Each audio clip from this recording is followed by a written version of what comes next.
A lot has happened this week here at Western Illinois University. We have updates on the shooting that involved WIU students that occurred over the weekend in Macomb. On Saturday, March 25th, the Macomb Police Department confirmed that 6 Western Illinois University students were injured along with 4 others, and 1 person was confirmed dead in a shooting in Macomb. The shooting occurred at a house party that MPD responded to after gunshots were reported at 1:55 a.m. held at 533 North Johnson Street. The victim of the fatal shooting was Jermaine Bethia, a 26-year-old male from Chicago who died at the scene as a result of gunshot wounds. MPD released today that another person in connection with the shooting was arrested. Demondi Wilson, Jr. of Calumet Park, Illinois, was arrested on charges of aggravated discharge of a firearm and has a bond set at $750,000. Wilson was taken into custody without incident and is being held at the McDonough County Jail. Earlier this week, MPD arrested Donnell D. Williams, age 23, of Macomb, that was in possession of a handgun and has been connected to the crime of the shooting.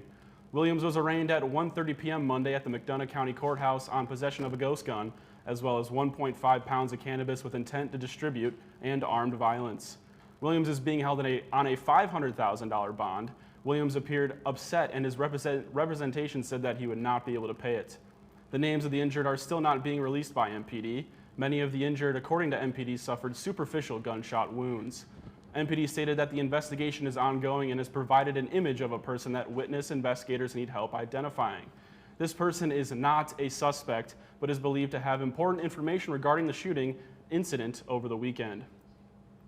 Authorities are also asking anyone with footage of the incident to please email to citizenconcerns@macombpolice.com. WIU also shared this request. WIU sent out an emergency alert, texts, emails, and automated calls the night of the shooting. WIU has canceled athletic events and a couple other activities over the weekend in response to the incident. However, several events were still held. Rocky-Thon was held later that day. University President G.U. Wong sent out an email also that day stating that he was heartbroken and reiterated that only athletic events were canceled. Classes were held as scheduled this week, with an email sent out late afternoon on Monday from the provost, Manager Zogi, that asked the campus community to excuse absences if needed for those affected. The on-campus counseling center also emailed an announcement stating that the center would be extending hours to serve those in need. No events have been announced by WIU prior to this broadcast to honor the WIU students that were injured in the incident. On Wednesday, notification went out from the University Union Board. In the Bureau of Cultural Affairs, they have decided to offer free admission for students to Westfest, a planned campus concert. Anyone who bought a ticket will be offered a refund and granted special access to the ballroom. Also, WIU students are talking about how the shooting has affected them online and in person, even those that were not physically present during the incident.